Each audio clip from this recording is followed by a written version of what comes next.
natwe Yesu yaradupfiriye, natwe Yesu yaratubambiwe, natwe Yesu yaraducunguye. Natwe uyu munsi abantu bari bazi ko bazakorwa n'isoni, ntabwo muzakorwa n'isoni nimba mwarizeye Yesu Kristo. Ngo Yesu arashaka ko mukizwa nta mikino. Yesu yaduhaye agakiza. Ibintu urimo gucamo, ariko nimba urimo kubicamo wizera Kristo, hari imirimo y'Imana ishaka kwerekanirwa kuri wowe. Kuko uyu munsi Yesu yicaye ku ntebe y'imbabazi, ariko hari umunsi azayihagurukaho. Hanyuma Yesu arashaka ngo nawe wiyumvemo ko hari igihe nawe utazaba, hari ibintu utazaba ugishoboye. Uyu munsi ufite imbaraga, ariko mu minsi y'imperuka Imana izasuka umwuka wera ku bantu bose. Dufite urugendo rwo gukorera Imana, dufite urugendo rwo kuvuga ijambo ry'Imana.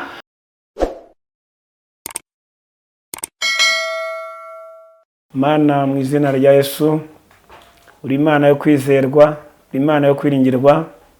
Tugushimiye uyu mwanya uduhaye kugira ngo tuvuge ijambo ryawe.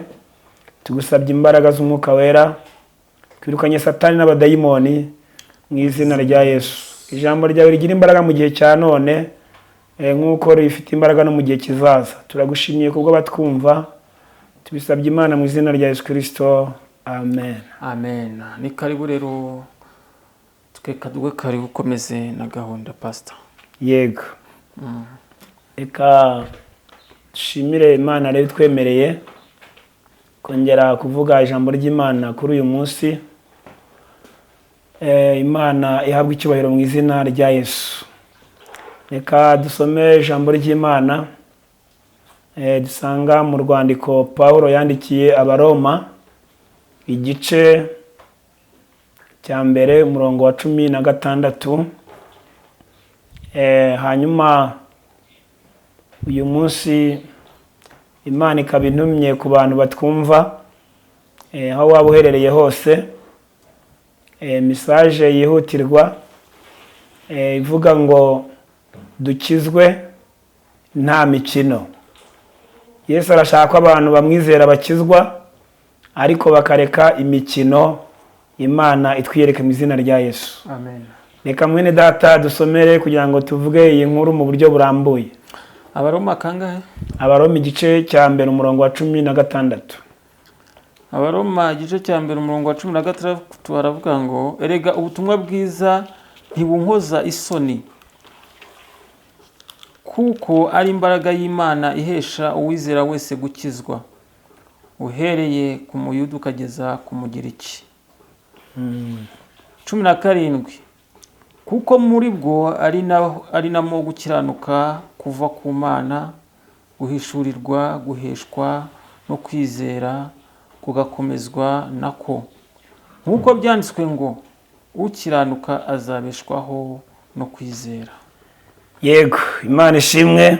Iri ni ijambo ry'Imana dusanze ahangaha mu rwandiko Pawulo yandikiye Abaroma. Kandi Pawulo muramuzi ko mbere yuko ahinduka intumwa yitwaga Sawuli. Yari umwe mu madini y'Abafarisayo. Imana rero iturengere. Ariko murabizi ko Abafarisayo bari muri ya madini ataremeraga Yesu, cyangwa yari ategereje ko Mesiya azaza, ariko ntabwo bari bazi ko Yesu uriya waducunguye ari we. Ndetse na n'ubu amateka avuga ko hari Abisirayeli bagitegereje ko Mesiya azaza. Imana iturengere. Ariko Mesiya yaraje, ahabwa icyubahiro ko yaducunguye. Amakuru turayafite ahagije. Imana ishimwe. Hano rero ijambo ry'Imana yatwereka Pawulo ubwo yandikiraga Abaroma, nawe Imana imaze kumuha agakiza. Ijambo dusanga mu byakozwe n'intumwa igice cya 9. Pawulo ngo ari mu nzira ajya kurenganya abantu b'i Damasi, ajya kurenganya ubwoko bw'Imana bwari Damasiko. Ngo ageze aho ngaho ijwi rimufatira mu nzira, ngo riramuhamagara rimubwira ngo Sawuli, Sawuli, undenganiriza iki? Pawulo ngo aravuga, ari we Sawuli, ngo aravuga ngo urinde mwami, wowe ndenganya nkakwizera. Imana idufashe cyane. ijwi ngo riramubwira ngo ndi Yesu Kristo uwurenganya. Imana itugire neza. Hanyuma Sawuli ngo akimara kumva iryo jwi ngo yikubise hasi. Aho hantu ngo yahamaze iminsi 3.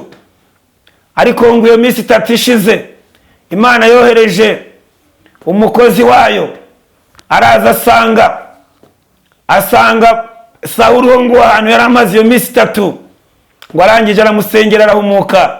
Kandi uwo munsi Sawuli arabatizwa, atangira umurimo w'Imana, atangira ivugabutumwa, kuko yari yamaze kubona Yesu, yari yamaze kubona wa mucyo umuhindurira amateka, amuvana mu byaha. Imana iturengere. Ahangaha rero ijambo ry'Imana mu butumwa Pawulo yakoze, ijambo ry'Imana rikatubwira ngo erega ubutumwa bwiza ntabwo bunkoza isoni, kuko ari imbaraga y'Imana. Hesha umuntu wese wizera gukizwa, uhereye ku Muyuda ukageza ku Mugiriki. Imana ishimwe. Erega ubutumwa bwiza ntabwo bunkoza isoni, kuko ari imbaraga y'Imana ihesha umuntu wese wizera gukizwa, uhereye ku Muyuda ukageza ku Mugiriki. Imana iturengere. Birumvikana ko Abayuda ni abakomotse kuri Aburahamu. Ijambo ry'Imana dusanga mu Itangira igice cya 12, Imana ibwira Aburahamu ngo iramubwira ngo va muri Uri y'Abakaludaya ugiye mu gihugu nzakwereka, nzaguhindura ubwoko bukomeye, nzogeza izina ryawe, nzaguha umugisha, uzaba umugisha. Imana ishimwe. Iramubwira ngo kandi uzakuvuma nanjye nzamuvuma. Iramubwira ngo muri wowe nimwe imiryango yose yo mu isi izaherwa umugisha. Imana ishimwe. Aburahamu ngo arahaguruka agenda atazi yajya, ariko Imana ijyana nawe. Imana ishimwe. Nk'uko Imana yari yaramubwiye ngo nzaguhindura ubwoko bukomeye, iryo sezerano Imana yararishoje. Duhereje Imana icyubahiro, kuko Imana yashoje iryo sezerano. Yabwiye Aburahamu ngo muri wowe nimwe imiryango yose yo mu isi izaherwa umugisha. Aburahamu yabyaye Isaka, Isaka abyara Yakobo, Yakobo abyara abahungu 12. Abo ngabo 12 bakomotsweho n'Abisirayeli bahari uyu munsi. Ariko natwe abizera Kristo turi Abisirayeli kubw'amaraso ya Kristo, turi Abisirayeli kubw'amasezerano Imana yahaye Aburahamu, turi Abisirayeli kubw'uko Yesu yatugiriye ku musaraba. Rero ijambo riratubwiye ngo erega ubutumwa bwiza ntibunkoza isoni, kuko ari imbaraga y'Imana ihesha uwizera wese gukizwa, uhereye ku Muyuda ukageza ku Mugiriki. Impamvu babanje kuvuga ngo uhereye ku Muyuda nuko agakiza kari ak'Abayuda, ariko Abagiriki bari abanyamahanga, natwe turi mu banyamahanga. Ariko ngo ubutumwa bwiza n'imbaraga y'Imana ihesha uwizera wese gukizwa, uhereye ku Muyuda ukageza ku Mugiriki. Imana ishimwe. Imana ishimwe, kuko natwe abari abanyamahanga, abari Abagiriki, natwe Yesu yaradupfiriye, natwe Yesu yaratubambiwe, natwe Yesu yaraducunguye. Natwe uyu munsi twakiriye imbaraga y'Imana iduhesha kwizera Yesu Kristo.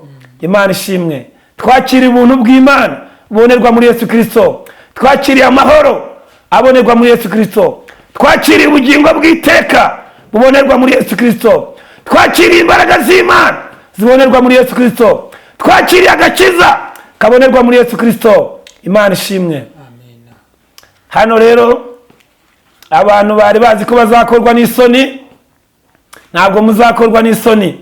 Nimba mwarizeye Yesu Kristo, nimba mwarizeye ubutumwa bwiza, nimba mwarizeye ijambo ry'Imana, ntabwo muzakorwa n'isoni, kuko ijambo riravuze ngo erega ubutumwa bwiza ni imbaraga y'Imana hesha uwizera wese gukizwa, uhereye ku Muyuda ukageza ku Mugiriki. Ubutumwa bwiza hano nta mupaka uhari wuko hari umuntu utazakizwa.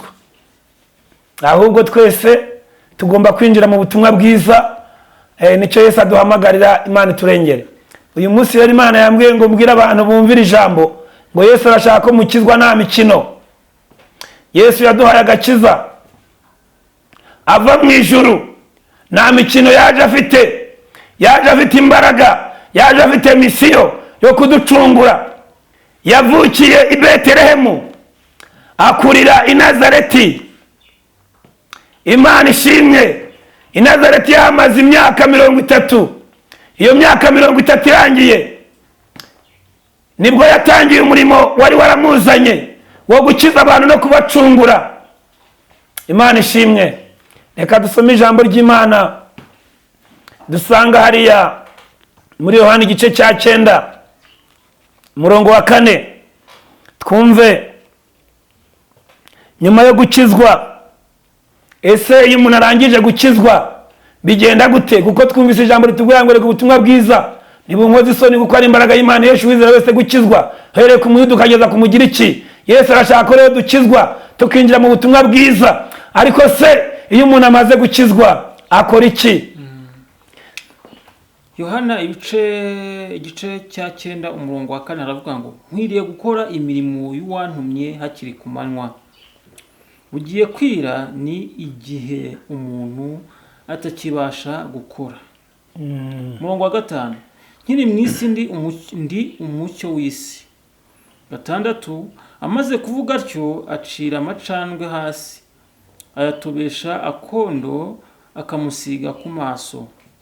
7 aramubwira ati genda wiyuhagire mu kidendezi cy'Isilowamu, hasobanurwa ngo yaratumwe. Nuko aragenda ariyuhagira agaruka ahumutse. Yego, Imana ishimwe. Amen. Iri ni ijambo ry'Imana dusanze hano muri Yohana ubutumwa bwiza igice cya 9 umurongo wa 4. Hari inkuru y'umuntu wari urwaye, wavutse arwaye, wavutse ari impumyi. Imana iturengere. Ariko Yesu ngo ageze ahangaha mu gihe yakoraga umurimo, nuko ahura n'uyu murwayi cyangwa se bamuzanira uyu murwayi, ngo baramubaza ngo mbese uyu nguyu kubera iki yavutse ari impumyi? Ni ukubera ibyaha bye? Ni ukubera ibyaha by'ababyeyi be? Imana iturengere. Yesu arababwira ngo icyatumye uyu nguyu bimugendekera guca kwari ukugira ngo imirimo y'Imana izerekanirwe kuri we. Imana iturengere. Amen. Birasobanuye ngo uyu munsi hari ibintu urimo gucamo, ariko nimba urimo kubicamo wizera Kristo, hari imirimo y'Imana ishaka kwerekanirwa kuri wowe. Imana iturengere. Hari Imana ije gutabara. Hanyuma turimo tuvugira ijambo, wizere Yesu, wizere Imana ikiza abarwayi, wizere Imana izura abapfuye, wizere Imana ihindura amateka, wizere Yesu uhumura impumyi. Imana ishimwe. Ngo Yesu arangije avuga ijambo rikomeye, aravuga ngo nkwiriye gukora umurimo w'uwantumye hakiri ku manywa. Imana ishimwe. Aravuga ngo nkwiriye gukora umurimo w'uwantumye hakiri ku manywa. Aravuga ngo kuko bugiye kwira, dore igihe kiraje abantu bazaba batakibasha gukora. Imana idubere cyane. Kandi Yesu yararebaga akabona yuko umurimo we yari afite wagombaga kurangira. Imana idutabare. Kandi Yesu arareba akabona yuko hari igihe imbabazi zizarangira, abantu bakaba batakibasha gukora, abantu bakaba batakibasha kwihana, abantu bakaba batakibasha kumwizera, ahubwo agasohora rya jambo ngo uwera akomeze yere, uwanduye akomeze yandure, ukijijwe akomeze akizwe. Kuko uyu munsi Yesu yicaye ku ntebe y'imbabazi, ariko hari umunsi azayihagurukaho. Hanyuma kandi impamvu Yesu akicaye ku ntebe y'imbabazi ni ukugira ngo nawe uzahabwe ubugingo bw'iteka. Imana iturengere. Ahangaha rero Yesu arangije ngo yaje kuzafata wa muntu wari urwaye, ngo atoba icyondo. Arangije ngo akozaho urutoki kuri icyo cyondo, arangije ngo asiga ku jisho rya wa muntu wari impumyi. Ngo nuko ngo aramubwira ngo ugende ujye kuri Yorodani, ujye ku kidendezi, wiyuhagire mu maso, nurangiza uhumanuke. Imana iturengere. abari kutwumva Yesu arashaka ngo mwiyuhagire ku maraso ya Kristo.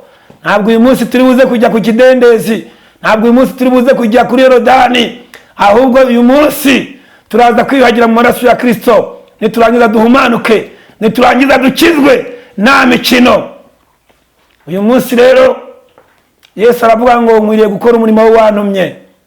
Yesu niwe rugero, niwe tugiye kureberaho urugero rwiza, kuko yaravuze ngo mwiriye gukora umurimo w'uwantumye. Hari yamutumye, hari yamwohereje gukiza abarwayi, ariko Yesu arareba abona yuko hari ibyashakaga kumubuza gukora uwo murimo. Arangije aravuga ngo mwiriye gukora umurimo w'uwantumye hakiri ku manywa. Imana ishimwe cyane. Yesu arashaka ngo nawe umwigireho, kuko nawe hari igihe utazaba ukibasha gusenga, hari igihe utazaba ukibasha kuririmba, hari igihe utazaba ukibasha kujya mu materaniro, hari igihe utazaba ukibasha kumva ijambo ry'Imana. Imana iturengere cyane.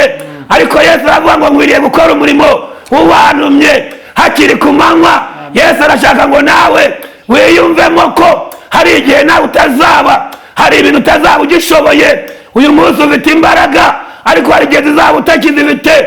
Uyu munsi hari ukuntu bimeze, ariko hari igihe bizaba byarahindutse. Imana iturengere. Akanya ufite uyu munsi, hari igihe utazaba ukigafite. Uyu munsi urareba, ariko ejo hari igihe bitazaba bigikunda. Uyu munsi uravuga, ariko ejo hari igihe utazaba ukibasha kuvuga. Uyu munsi uri muzima, ariko ejo hari igihe utazaba ukiri muzima.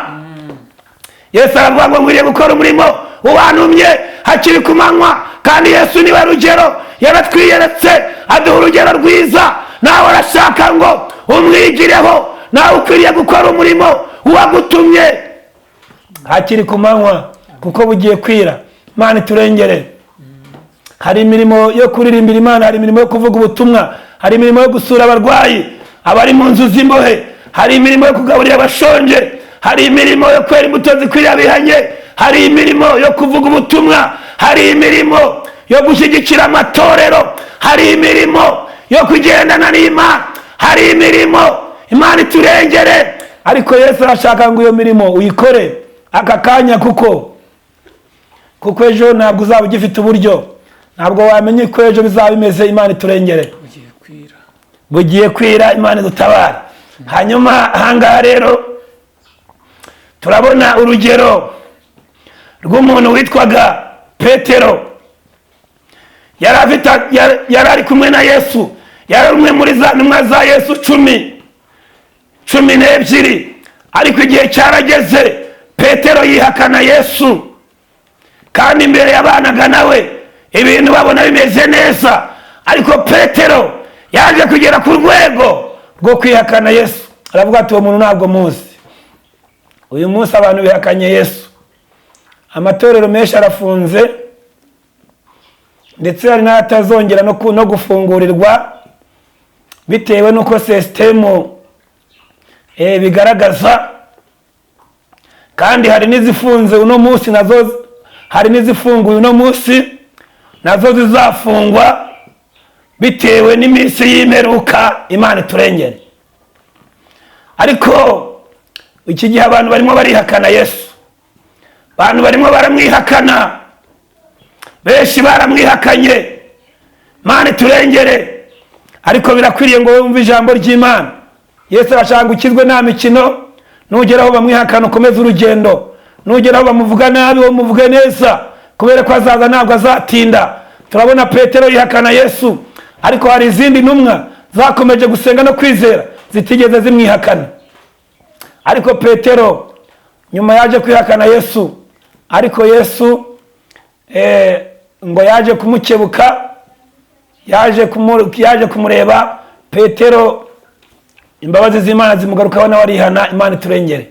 Uyu munsi nawe imbabazi z'Imana zikugarukeho, wihane mu izina rya Yesu, ukizwe nta mikino.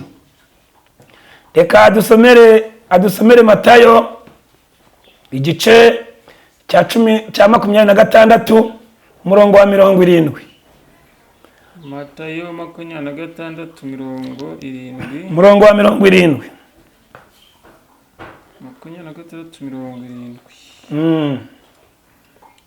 Haratubwira ngo maze abihakanira imbere ya bose ati ibyo uvuze sinzi ibyo ari byo. maze Petero abihakanira imbere ya bose, igihe bari bavuze ko ari umwe na Yesu, ariko Petero ngo abihakanira imbere ya bose. Komeza. Arasohoka ageze mu bikingi by'amarembo, undi muja aramubona, abwira abahari ati, n'uyu yari kumwe na Yesu w'i Nazareti. Arasohoka ageze mu bikingi by'amarembo, undi muja aramubona, aravuga ati, n'uyu yari kumwe na Yesu w'i Nazareti. 72 yongera kubihakana arahira ati, uyu muntu simuzi. Rekera aho ngaho. Imana iturengere. Iyo ukomeje ugasoma hariya, Petero yagarutse mu murongo, ariko Petero amaze gukizwa, noneho yakoreye Imana, akorera Imana neza, abijyamo abigiyemo, avugira Imana neza. Imana ishimwe. Ijambo ry'Imana yatwereka Petero uyu nguyu, iki gihe yihakanye Yesu, kuko yari afite agakiza kameze nk'akari mu mikino. Yari umuntu wari umeze nk'uwitembereraga, yari umuntu umeze nk'ukiga Yesu, yari umuntu umeze nk'uri kwitemberera. Nicyo cyatumye amwihakana. Ariko nyuma Petero yarakijijwe, Imana ihabwa icyubahiro kubw'uko yahaye imbaraga Petero zo kwizera Yesu kandi agakomera. Ijambo ry'Imana dusanga mu Byakozwe n'Intumwa, igice cyaho cya 2, ku murongo waho wa 14,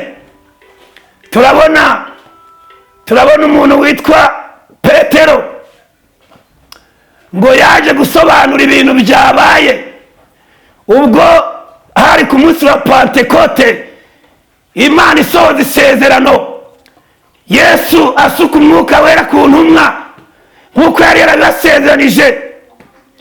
Ntabwo ndi buvuge ku bya Pentekote cyane, ahubwo ndagira ngo mbabwire kuri Petero muri icyo gice cya 2 ku murongo wa 14, ngo Petero abasobanurira ibyabaye, abemeza ibya Yesu Kristo. Imana ishimwe.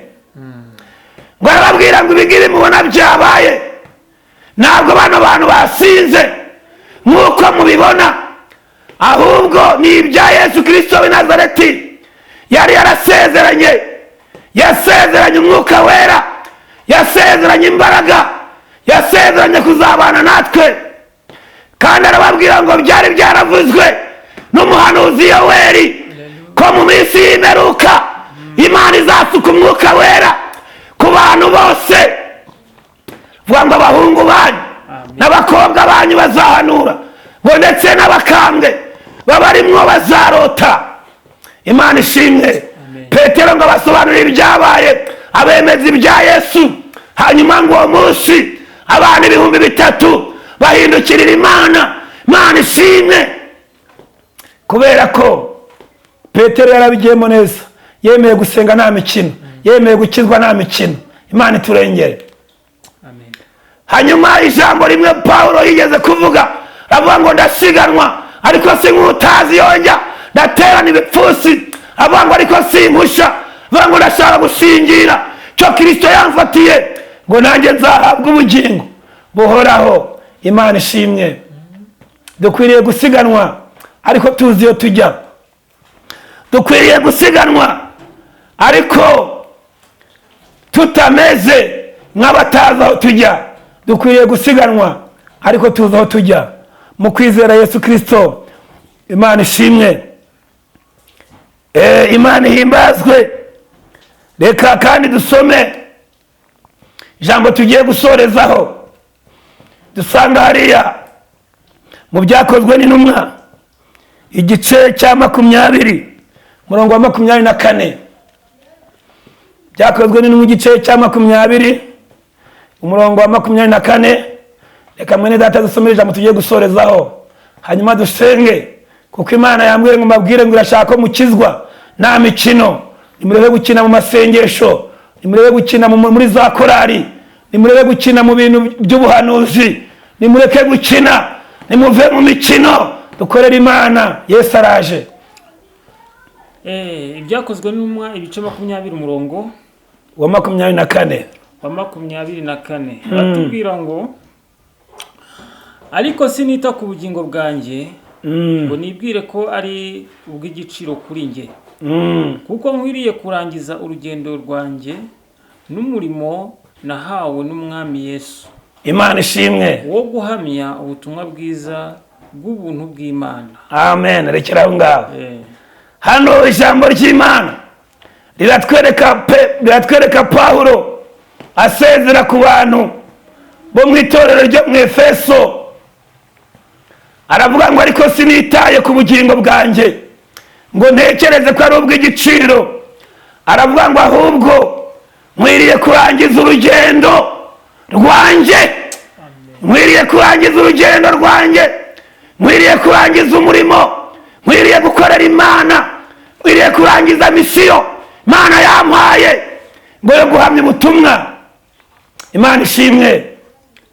Hano Pawulo yabwiraga iri torero ryo mu Efeso kugira ngo bakanguke bakorere Imana, ariko iki gihe Pawulo nawe yarahagaze mu butware nk'ubwo Yesu yarahagazemo igihe Yesu yavugaga ngo nkwiriye gukora umurimo w'uwantumye hakiri ku manywa, kuko bugiye kwira igihe umuntu azaba atakibasha gukora. Pawulo nawe muri iki gice cya 20 cy'ibyakozwe n'intumwa ku murongo wa 24 aravuga ngo nkwiriye gukora, nkwiriye kurangiza umurimo wanjye, nkwiriye kurangiza urugendo rwo kuvuga ubutumwa. Imana ishimwe. Uyu munsi abahamagariwe gukorera Imana mwese nimwinjire mu butumwa bwiza. Umuntu wese akora icyo Imana imuhamagariye gukora, ariko umenye ngo dukwiriye kurangiza urugendo. Dufite urugendo rwo gukorera Imana, dufite urugendo rwo kuvuga ijambo ry'Imana, dufite urugendo rwo kujyana ubutumwa tukabugeza aho butaragera, dufite urugendo rwo kwirukana abadayimoni, dufite urugendo rwo guhamagarira abantu bari kure, dufite urugendo rwo kubohora imbohe, dufite urugendo rwo kuvana abantu mu mwijima kubw'imbaraga za Yesu, kubw'imbaraga z'Umwuka Wera. Ahangaha rero Pawulo aravuga ngo sinitaye ku bugingo bwanjye, sinitaye ku ntambara ndwana, sinitaye ku bigeragezo mfite, sinitaye ku magambo bavuga, sinitaye ku bitutsi bantuka, sinitaye ku bukene mfite. Aravuga ngo nkwiriye kurangiza urugendo nahawe n'umwami Yesu, nkwiriye kurangiza urugendo, nkwiriye kurangiza misiyo, nkwiriye gukorera Imana, nkwiriye kuvugira Imana, nkwiriye kwera imbuto zikwirabiranye, nkwiriye kwambika abambaye ubusa, nkwiriye kugaburira abashonje, nkwiriye kugenda nkagendana na Yesu, nkwiriye gukorera Imana mu gihe gikwiriye no mu kidakwiriye. Imana ishimwe. Hanyuma tugiye gusenga. Hano rero uyu munsi abantu benshi ntacyo bitayeho, ubutumwa bamwe bumva butabareba, ariko ubutumwa burareba abizera Yesu, ariko n'abatizera Yesu. Ubutumwa burabareba kugira ngo mumwizere, Imana iturengere.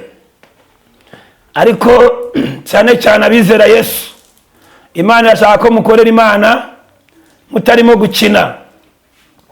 Yesu rero yakoze imirimo myinshi, ayikora nta mikino. Hari umuririmbyi waririmbye aravuga ngo yaratsinze Yesu, yaratsinze, yaratsinze Yesu, yaratsinze, yaratsinze Yesu, yaratsinze. Yesu rero yaratsinze. Ubwo Satani yamugeragezaga muri Luka igice cya 4, Yesu yaratsinze. Yesu kandi ageze ku musaraba yaratsinze, ageze ikuzimu nabwo yaratsinze. Yesu kandi amaze kuzuka nabwo yaratsinze, asubira mu ijuru, asubirana imbaraga n'ubutware no gukomera. Imana ishimwe. Yesu rero yaratsinze. Igihe cyose yabaga arwana n'abadayimoni yaratsindaga. Nta kindi rero cyatumaga Yesu atsinda. Ibintu byose yabikoranaga imbaraga kandi akabikora nta mikino. uyu munsi rero Imana yashaka ngo abizera mukorane imbaraga kandi mukore mudakina, ibintu byose mubitegure neza, mubishyire kuri gahunda, mutegure ibihe byo gusenga, mutegure ibihe byo gukorera Imana, mutegure ibihe byo gukora akazi gasanzwe. Kandi ibintu bimeze nko kuba abantu baza mu rusengero bakina cyangwa baje kwirebera bisanzwe, ibyo ngibyo byababaje Imana kuri uyu munsi. Nicyo cyatumye Imana impagurutsa, irambwira ngo mbabwire, birashaka ko mukizwa mudafite imikino nk'iyo Petero yari afite atarahura na Yesu bya nyabyo. Uyu munsi rero Imana iguha agakiza ka nyako, tubisabye Imana mu izina rya Yesu Kristo, amen. Urakoze cyane mukozi w'Imana. Imana ni umugisha kubw'uyu mwanya wari utwemereye ko tubwira ijambo ry'Imana. Reka tugusabire umugisha mwinshi cyane, kandi nukuri murakoze, turabashimira. Nukuri reka tugusabe niba nta kindi wakongeraho, ariko mbere na mbere reka dushimire n'abantu bari badukurikiye. Mukurikire ijambo ry'Imana, kuko ijambo ry'Imana ni inkota icyaye kandi rirahiga rikahinguranya, noneho rikadukwereka ijambo ry'Imana ni indorerwamo. Nicyo cya mbere twireberamo tukareba niba turi babi. Ubwo rero mugenzi wanjye, wowe utwumva ukande subscribe kugira ngo ujye ubona ibiganiro byacu buri gihe dusohora. N'uyu mukozi w'Imana niba wamukunze, wamuhamagara araje tubwire nimero yo kugira ngo mujye muganira, abe yagusengera. Birashoboka ko waba urwaye, birashoboka ko waba ufite ibibazo, ariko Imana ni ihari. Imana yamuhaye gusengera abantu kugira ngo abantu baruhuke ibibagoye. Reka rero tubashimire, mukande subscribe abatari bayikanda, na like, comment, mujye mutubwira uko bimeze, mutuganirize. Turabashimira rero. Mukozi w'Imana, niba nta kindi wakongeraho reka tugusabe, cyangwa niba hari ikindi wakongeraho ukitubwire, noneho udusoreze utubwira nimero yanyu, noneho soze tuvuga ngo dusenga Imana. Yego, reka dusenge. Reka mbere yuko dusenga, reka mbabwire nomero nk'uko wari ubivuze. Ku bantu bakeneye ko twafatanya gusenga, cyangwa ukeneye nko wasobanukirwa nk'inzozi, Imana idushoboza kurotora inzozi z'abantu. Nomero yanjye rero ni 07 82 69 15 60. Tigo ni 07 2 8 120 411. Ndumva rero ari ibyo. Dushimiye abakurikirana ijambo ry'Imana tuvuga. Reka rero dusenge, mugire icyumweru cyiza. Imana ibahe umugisha mu izina rya Yesu Kristo, amen. Mana, mu izina rya Yesu, ijambo ryawe ni rizima, turagushimiye kuko wariduhaye kugira ngo ridukize, uhabwe icyubahiro. Dusengeye Mwami umuntu wese uzumvira ijambo kugira ngo ribashe kumugeza Mwami aho ushaka ko ryamugeza, kandi ribashe kumumurikira kugira ngo umwijima ukurweho. Turagushimiye kubyumvise kandi kubikora, tubisabye Imana mu izina rya Yesu Kristo, amen. Urakoze cyane. Imana igumugisha kandi Imana ikongera imbaraga, ikwagure ibihe byose pastor. Reka rero dushimire n'abadukurikiye. Birashoboka ko hari n'abayoborwa bawe bazagukurikira, bazakore comment, none bavuga ati pastor turagushuje cyane, komeza aho ngaha, amavuta n'imbaraga bikubeho. Amen. Nta abantu bagukurikira wenda bazakumva bakuzi cyangwa uyobora? Barahari benshi. Bajye bakora comment, ariko dushyigikire umukozi w'Imana nta kibazo. Turabashimira rero. Ibiganiro nakagaruka, muzadukurikira ubutaha. Imana ibahe umugisha. Ciao ciao.